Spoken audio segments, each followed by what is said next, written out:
Kali ini saya mau berbagi tentang pengalaman saya waktu saya mengalami COVID-19. Semua orang ketika mengalami COVID-19 pasti akan down, takut gitu ya. Pikirannya macam-macam lah, mana-mana gitu. Tapi kali ini saya mau katakan kepada saudara, jangan sampai saudara down. Jangan sampai saudara takut. Hadapi dengan optimis, dengan semangat, pasti saudara sembuh. Nah, waktu itu setelah saya dinyatakan positif, saya akhirnya diminta check up di rumah sakit. Setelah check up, semuanya hasilnya bagus. Darah saya bagus, oksigennya bagus, ya kan? Semuanya bagus. Saya plusnya lagi saya tidak merokok. Tapi saudara, ketika saya menunggu hasil CT scan saya, setelah itu saya dipanggil, Pak Sutarno Bintoro, lalu saya datang. Akhirnya dijelaskan oleh dokter, Pak, Bapak harus dirawat. Aduh saudara, saya buyar semuanya saya. Jujur aja. Gitu. Habis setelah seperti itu, ya gimana, saya harus menghubungi keluarga. Saya hubungi istri saya.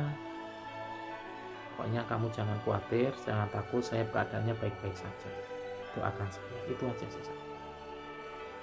Kemudian singkat cerita, saya dirawat di rumah sakit kurang lebih 2 minggu lah di sana.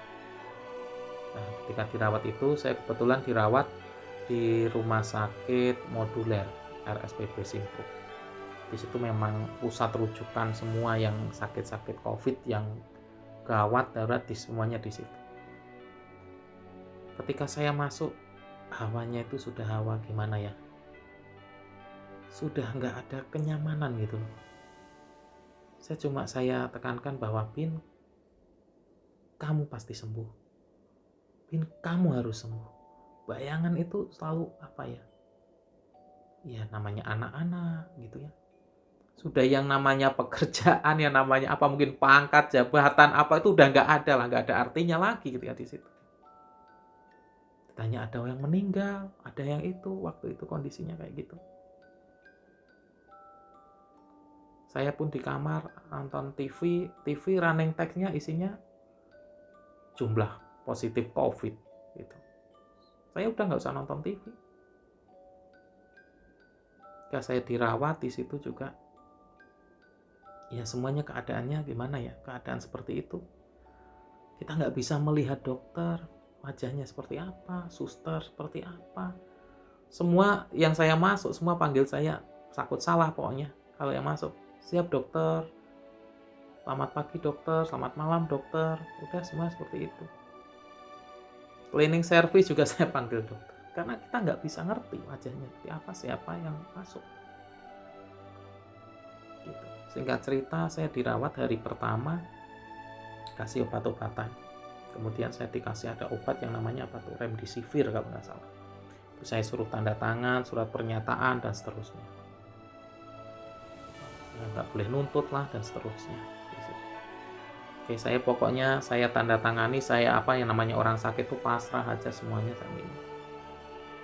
Dalam kondisi itu sehari, 2 hari, ya saya bisa video call ya sama itu. Sama keluarga, sama istri, sama anak-anak. Saya kuatkan mereka. Intinya jangan mikirin itu. Meskipun bayangan saya nggak bisa disembunyikan bagaimana saya itu kalut, bagaimana saya itu pasti memikirkan mereka. Sampai ya Tuhan, kalau saya ini sampai harus dipanggil pulang gitu ya, saya meninggal, gimana anak-anak saya, mana istri saya, orang tua saya, apalagi orang tua saya sedang sakit gitu ya, saya ada pikiran juga ke sana. Tapi dokter ngingetin, Pak, Bapak kalau sakit seperti ini COVID, jangan mikirin apa-apa Pak. Udah pokoknya konsen Bapak seneng aja. Oh iya, saya mikir, oh iya Pak, saya harus seneng gembira ya dok. Iya Pak, oh iya. Saya ingat ya, hati yang gembira adalah obat. Nah, dalam kondisi itu rupanya saudara pada hari yang ketiga itu saya sangat shock. Saya bangun pagi itu nggak bisa buka mulut saya. Saya nggak cerita ini ke istri saya. Saya nggak bisa buka mulut saya. Sakit minta ampun. Nggak lama kemudian siangnya udah mulai bengkak. Sini bengkak, ya kan? Sini bengkak. Saya tanya, dok, ini apa? Apa saya keracunan obat gitu? Ya kan? Kan obatnya banyak banget itu. Memang ada vitamin-vitamin, ada macam-macam gitu kan. Yang diinfusnya itu tiap hari pasti 3 botol tuh tiap hari. Lagi yang disuntik lewat tangan, infus, lewat kemudian yang perut saya juga disuntik-suntik gitu. Apa sih dok yang di ini? Oh, ini belum tahu dok, belum tahu ini pak, belum tahu ini apa ya? Apa mungkin kemungkinan ini virus baru? Wah, virus baru apa? Itu saya, aduh ya Tuhan, saya serahkan semuanya. Saya serahkan semuanya Tuhan, saya berserah Tuhan. Itu benar-benar saya bingung gitu saudara. Saat kondisi kayak gitu saya hanya bisa berserah. Gitu. Kalau saya ya berapa mendapatkan WA, ada berapa yang memberikan penguatan.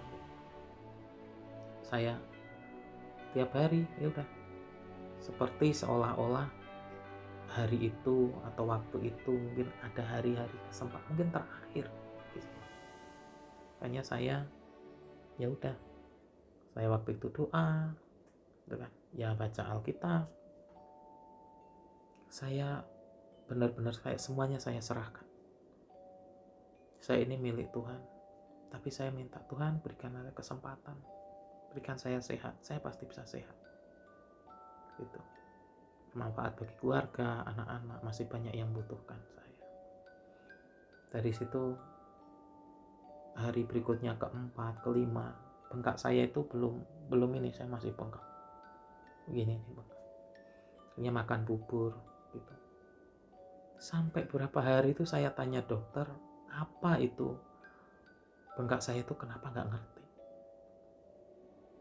Atau ada dokter yang bilang apa mungkin karena gondongan ya pak. Saya ini pernah gondongan gitu ya, tapi kayaknya nggak seperti itu. Gitu.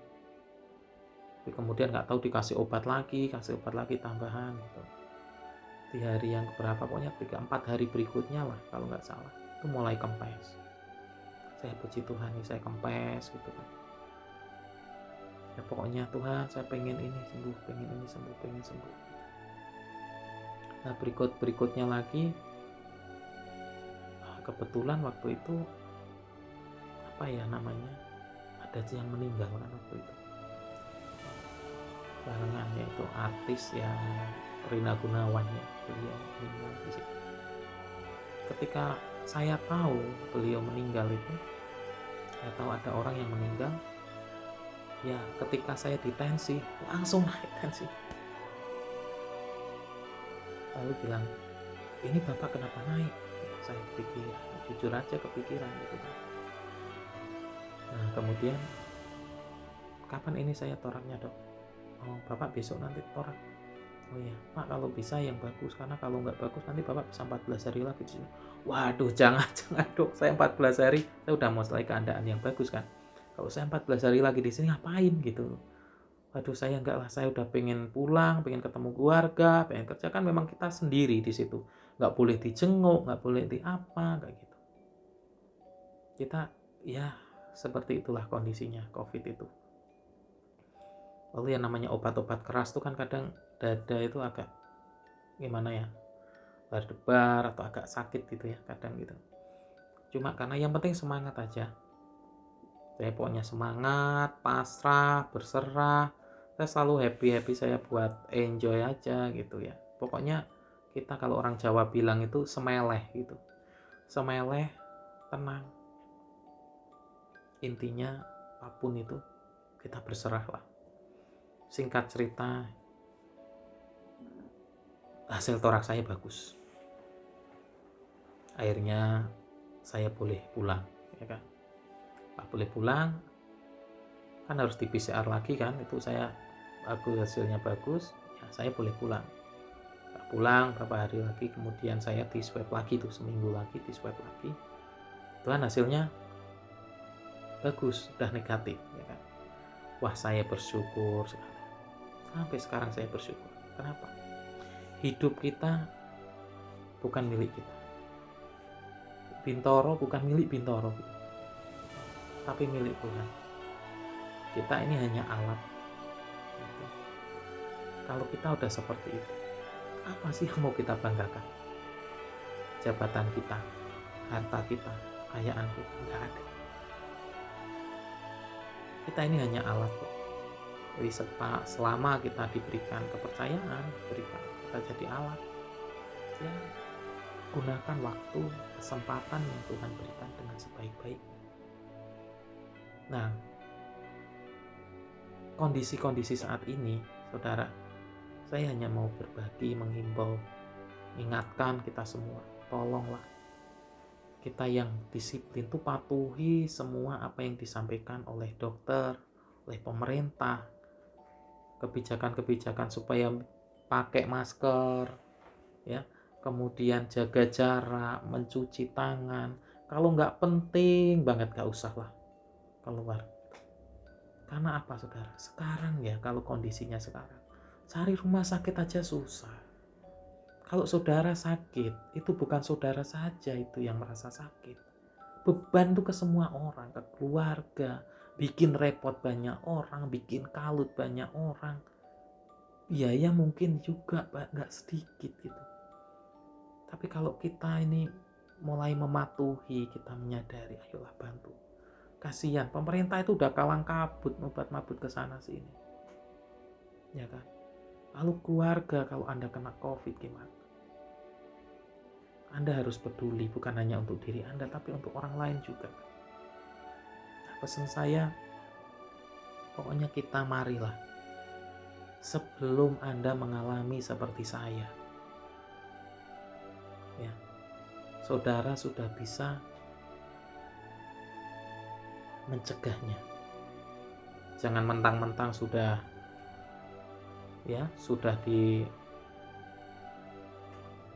divaksin, kemudian pergi ke sana ke sini, ya, kemudian nggak lupa, kayak seolah-olah nggak perlu masker dan seterusnya. Ini janganlah. Kita ini saling menjaga, kondisi sekarang ini saling menjaga. Apalagi kondisi sekarang ada varian Delta yang bagaimana, semuanya meningkat lagi. Ini kalau kita semuanya egois, akhirnya kita nggak peduli, nggak care dengan orang lain, nggak sekeliling kita. Waduh, jangan. Anda belum merasakan. Kalau Anda merasakan, Anda benar-benar mungkin kapok gitu. Tapi jangan sampai Anda merasakan gitu. Makanya saya sengaja membuat video ini untuk apa, saudara? Untuk berbagi kepada kita semua ini. Saya kadang mikir mungkin ini maksud dan rencana Tuhan. Saya sakit nih supaya saya bisa membagikan ini. Ini loh seperti ini. Gitu. Kalau Anda hanya katanya itu belum tentu. Saya ini udah ngalamin. Gitu. Jadi benar, udahlah. Kita benar-benar pedulilah. Kita ngerem lah. Saya juga nggak pulang. Yang lain nggak pulang. Oke lah. Ini nggak mudah. Nggak keluar, nggak ini. Semuanya nggak mudah gitu. Tapi demi kesehatan kita, demi keluarga kita, demi orang lain, demi negara ini, kesehatan bersama, kepentingan bersama, mari kita jaga bareng-bareng gitu. Ya mungkin itu yang bisa saya bagikan. Semoga bermanfaat. Saudara-saudara semuanya tetap sehat dan tetap patuhi semuanya. Tetap jaga jarak, jangan lupa pakai masker ya. Kemudian cuci tangan, kalau sudah pergi dari luar cepat segera mandi dan seterusnya. Oke, baik, itu saja saudara. Semoga kita semuanya semua sehat dan kita semua bisa terbebas dari COVID-19 ini. Kiranya pengalaman ini bermanfaat bagi kita semuanya. Tuhan memberkati. Terima kasih.